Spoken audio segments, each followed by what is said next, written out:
ఎన్నో బోధలు వస్తున్నాయి పిల్లారా. పాస్టర్లు కూడా ఈవెన్ తప్పుడు బోధలు బోధిస్తూ ఉండాలి కొంతమంది.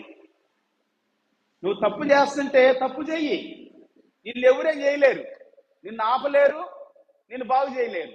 నీ అంతటా నువ్వు గ్రహిస్తే, మారు మనసు పొందితే, పశ్చాత్తాపడితే తప్ప నిన్ను ఎవరేమీ చేయలేరు. దేవుడు కూడా ఏం చేయలేడు. దేవుడు కూడా ఏం చేయాలంటే నీళ్ళు పశ్చాత్తాపం రావాలి, మారు మనసు రావాలి. ఒక మనిషి తనంతట తాను తెలుసుకొని, తప్పు తెలుసుకొని దాని నుండి వైదొలిగిపోయి దాన్ని చేయకూడదని చెప్పి అనుకునేంత వరకు ఎవరేం చేయలేరు. నష్టపోతావు, నష్టపోయేది నువ్వే. దేవుని వాక్యం ఏమని సెలవిస్తా ఉందంటే పిల్లరా, దేవుని మాట ఏం చెబుతా ఉందంటే, నువ్వు ఇంకొకళ్ళు తప్పుడు మార్గంలో నడిపియొద్దు, తప్పుడు బోధ చేయొద్దు. నువ్వు పాడు చేసుకోవటమే కాకుండా ఎంతో మందిని పాడు చేస్తావు నీ బోధ ద్వారా, నీ మాటల ద్వారా, నీ క్రియల ద్వారా. జాగ్రత్త.